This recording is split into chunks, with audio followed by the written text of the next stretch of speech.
Hey guys, how's it going? Kripparrian here. Today we continue our journey in Diablo 4 Hardcore. Last time we left off, we were about level 12. We were starting to do some of the dungeons. Now, in terms of the dungeons that I was selecting, I was going for the dungeons that were giving me the reward from the Tree of Whispers, the bonus reward. You want to be targeting those.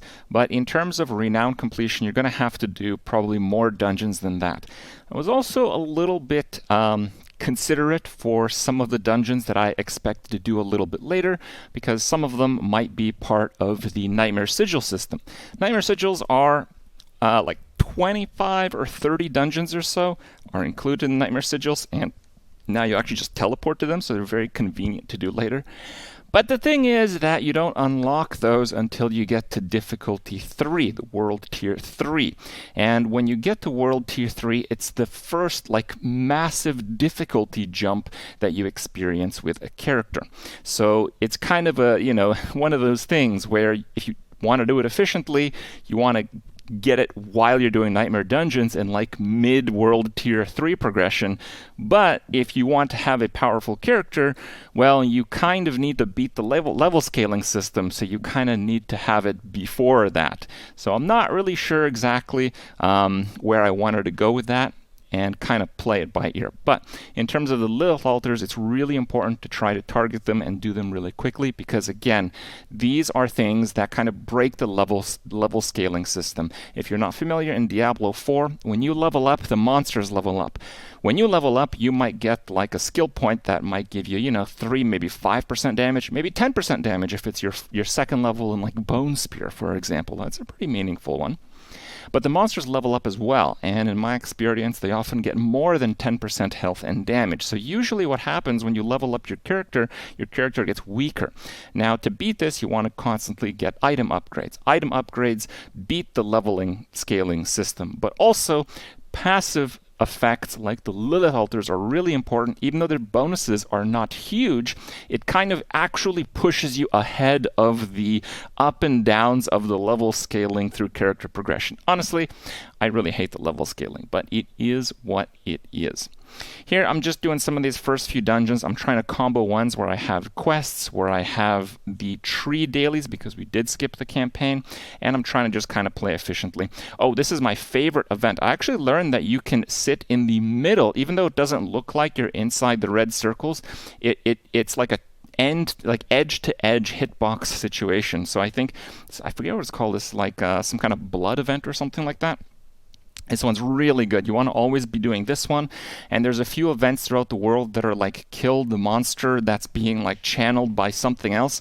Those events, a few of them, you can actually just burst down the mob in the center like crazy.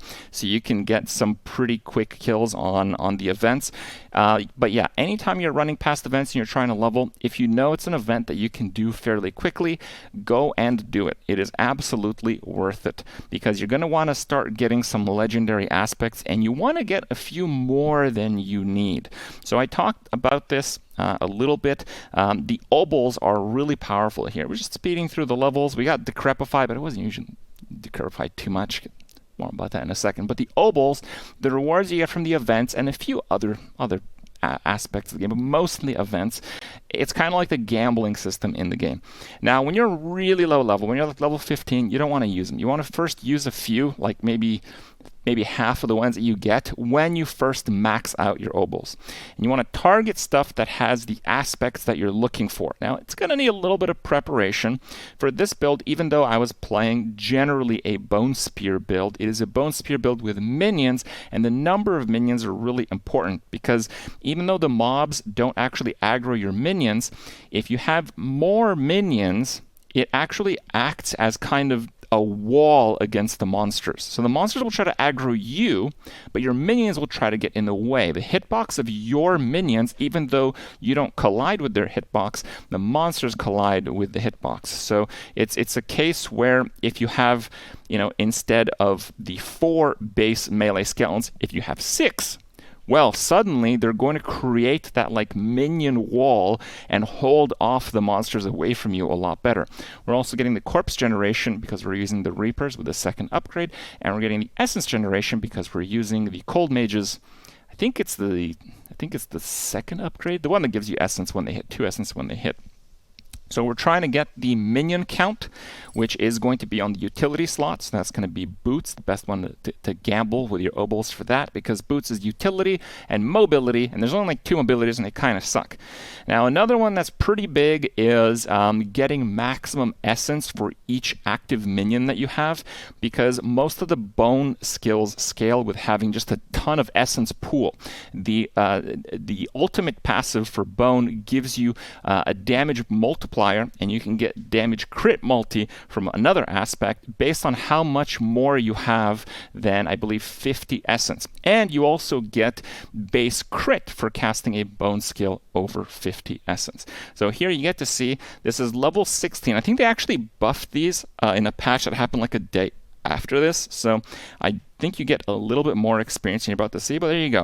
What was that, like 20% of a level? That's really nice. It's really nice. You want to be doing these tree quests if you're leveling big time. And yeah, I'm trying to start to look at some legendary aspects. I'm trying to pull them up. I'm trying to get my obol count up. You see that 305. 305 by level 16 is a little bit low, but we're going to start ramping it pretty hard. I'm going to be a bit more leaning into events as I see them. Right now I'm checking out kind of the different floor levels of all the different zones. Pretty interesting. So yeah, in terms of skills, I ended up putting Decrepify on the bar, but I wasn't super happy with it. And the reason I wasn't super happy with Decrepify is because it just cost 10 essence. And right now the Bone Spear in the early levels is doing so much more damage that it's like, do I really want to like cast the curse twice, or do I just want to Bone Spear once more? So I had Decrepify on the bar just because I had space on it. But honestly, I don't think you really want Decrepify in like these very, very early few levels. If we fast forward a little bit, I still had Decrepify, but that's just because we don't activate Golem yet. But I think 18 is a really big level, because 18 is when you can get the cold mages. So cold mages is the point where you start to get a little bit more essence. I also have corpse tendrils on the bar. Corpse tendrils is an incredibly powerful skill. It is one that it's like, it doesn't look very good, but then you use it and you see just how good it is. Here we're doing a stronghold. You always want to do the strongholds when you're renown grinding, because it gives you so much. Like half the strongholds actually give you like a city hub, and that city hub is going to have its waypoint, which is like 25 renown points. Doing a stronghold is going to have 100, and some of these are going to have between like 2 and like 4 or 5 quests if you chain them. So that's so much renown. You see a stronghold, you do it. Strongholds, they still have that floor, but they usually scale to your level +2, so the experience is pretty good. Also, some of the strongholds are pretty rippy, so you know, if you're playing hardcore, it's also good to get some of them out of the way. And as you saw there, a lot of the strongholds actually have a Lilith shrine as well.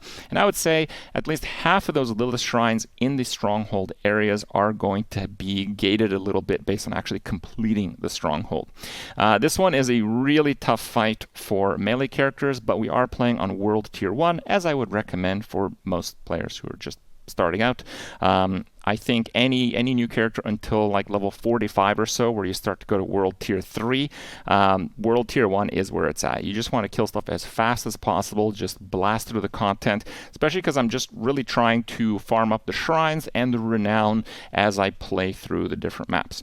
Now, back to the build situation of things. Corpse Tendrils is super, super good. It's going to have a bit of a long cooldown, but we start putting points into it in the last few levels, approaching 50. I think around level 40, we actually start pumping points into Corpse Tendrils to have lower cooldown. If you have 5 points in Corpse Tendrils, I think its base cooldown is like 9 seconds. So it's not really that long.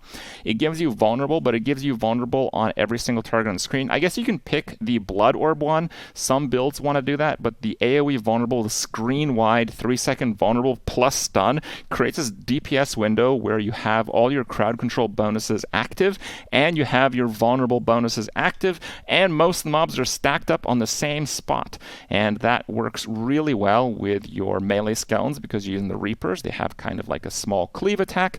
And if you are going with Bone Spear at the lower levels, which you probably should be going, you can hit most of the monsters after Corpse Tendril. One of the issues with Corpse Tendrils is you need an actual corpse. Even though it doesn't consume the corpse, you want to have the corpse just there. And yeah, that can be a little bit tricky.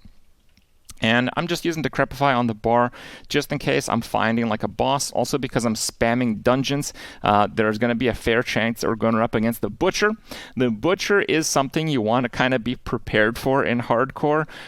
You'll actually see me as I'm doing some of these dungeons. I'm actually skipping some of the shrines. If it's not a shrine that would give me like a ton of clear speed, I actually don't get it. And then I got a Scroll of Escape. I think that's actually the first one I got at level 20. They're not that rare, but because we don't have like a loot filter, I feel like I probably just walked past half of the Scroll of Escapes that I've found at this point.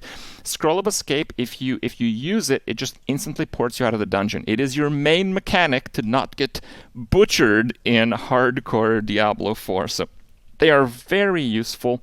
And one thing that I learned is that you can put them on the action wheel, and you can bind a certain position on the action wheel to something on your keyboard. So what I did, I put the Scroll of Escape on the action wheel, and then I bound that part to like U. So if I press U, my character instantly gets out of the dungeon. Now, I'm not really expecting to have to use that very frequently or ever. Actually, I don't think I've ever used the Scroll of Escape, but having the option to be able to use it is really, really important for hardcore. So right now we're just kind of grinding out some levels. I think the next really big level is going to be 25. In the 20s, you're gonna start seeing some legendary items dropping, even though, well, that didn't exactly happen for me. For whatever reason, when they do start dropping, they are really significant. They're really significant because it's going to give you some of your first few legendary powers, so it's going to perhaps actually, in a meaningful way, skew how you play your character, at least temporarily, especially because the respec costs are really, really low at this stage in the game. But also, some people who have like high-level characters don't even realize this. Until you get to, I believe, sacred and ancestral items, rares only have 3 stats. So legendaries have 4 stats. And considering that each stat is not particularly useful, you don't have the capability to re-roll them, getting 4 stats is almost always going to make it a pretty good item drop. Boss DPS, not super good because we can't really spam Bone Spear. We're not really able to scale Bone Spear as much as I would like quite yet, and the minions haven't really scaled to a point where they're powerful. But later on, both Bone Spear and minions in general are notably powerful, I would say. Very, very strong. So I got to level 25. I don't think I have the Golem yet. No. So I'm just kind of walking my way to it. This is another aspect that I've repeated a few times. It's pretty important that if you need to go somewhere, you don't just go A to B. Okay, you want to go A to B, and you want to stop for stuff on the way. A convenient quest, a large pack of monsters, a Lilith shrine that's not too far away. If you want to open up an area of the map that you haven't discovered, even though it's 5 renown, they did say that Season 1, your map progression is saved, so you might actually want to discover the entire map on one single character. That's probably what you're going to want to do. But yes, the really big break point here. Actually, I skipped on it. Oh, you don't want to be skipping this one. 25, you get your Golem, but Necromancer, to get the Golem, you need to actually do a quest. And it looks like I haven't done that quest for a while here. Or no, I think I did do the quest. I think I did do the quest, and I did the sacrifice effect for the Golem, I believe. You generally don't want to do that. One thing that I'd recommend, even for these characters here. Ah, yes, I made the change. Okay. So this is a pretty good build shift, I would say. Okay, yeah, we got the Golems going, and I'm looking at my Golems here. So I got Golems pretty late, and I'm looking at it, and I'm like, yeah, Bone Golem, and then Blood Golem. If I use Blood Golem, I'm going to get about the same damage reduction as if I'm casting Decrepify, because Decrepify is like 20% less damage taken. Blood Golem with upgrade 1 is 15% of damage goes to the Blood Golem. Blood Golem has a lot of life. Don't worry about it dying. And if it dies, you're screwed. Okay, you're done for. And I wanted to put a little bit of damage on the bar that didn't require me to have Essence. So this actually made the character a lot smoother, and you're going to start seeing that the experience starts climbing a little bit faster than in in the previous levels, because on one hand, we are not utilizing as much essence, so we're not using Decrepify at all. We just have the passive similar level of damage reduction from the Golem. The Golem is also doing some damage. Blood Golem actually has the highest attack speed, so Blood Golem has the highest single target DPS out of all Golems. Who knew, right? Who knew? And we have Corpse Explosion, just in case there's a lot of targets and I haven't quite the essence to spam Bone Spears. But because of that, I also felt that I could drop Bone Splinters. Now, if you're going for a full bone build, you might not really want to do that, but I gave this little, combo of abilities a try, and I have to say that it worked out really well. I think this is the first, big play session. Normally, I'm playing hardcore, but I'm playing hardcore 2-3 hours a day on most days that I stream right now. But yes, the first session was a little bit longer, and I think I got to, just about level 35. Oh god, I really hate this event, by the way. So some of these events where you have the monster in the middle, you can burst it down. I believe that this one you can burst down, so it's actually a pretty good event, but there is one where there's a demon harpy that's trying to get random minions to go to it. Don't do that one. It looks like it's the same, but it's not at all the same. So we have a few legendaries here. I actually found the legendary where if you use a corpse skill, or if you use a corpse, it empowers your next core ability. So that's also why I went with this build, because Corpse Explosion not only is doing the AoE damage, but it's going to juice up the next Bone Spear that I used. And I believe I maxed out the passive. It's 2 essence per point, up to 3 points, up to 6 essence when you use a corpse. So that's kind of how we're using the corpses and how we're maintaining essence without using a basic skill. If you're playing minions, it's good to use the skeleton, even if you have maximum, because that generates the skeleton priest. Heals up your minions, 20% more damage to all your minions. It used to be just skeletons, but it now includes golem as well. And you get to consume the corpse. So it's 6 essence right there. Corpse Explosion doing damage, and now it's giving me essence. Instead of using essence to do a lot of damage, I'm gaining essence. Some people like to do the damage over time Corpse Explosion, but I think for World Tier 1, you just want to use the first 2 points. Corpse Explosion base, 25% more AoE. That's good enough. The damage over time Corpse Explosion will actually do less damage until about 3 or 4 seconds in, and I don't think that's worth it. I think you just want the damage up front, unless, of course, you're utilizing the fact that you're doing damage over time and darkness damage, which has other synergies. Some of these quests, man, I really regret doing them, especially some of the sister quests. Some of these quests have, custom dungeons, but they're not actually dungeons in Diablo 4, so you don't get, the what is it, 50 renown for completing the dungeon? You don't get that. But you have to clear an entire dungeon to complete a quest, and the quest gives you terrible experience, no item rewards really, and you just get the 20 renown for completing that one quest. The sister quest in Kyovashad is one of the worst ones for that. But that's it for now. Hope you guys enjoyed it, and we'll see you next time.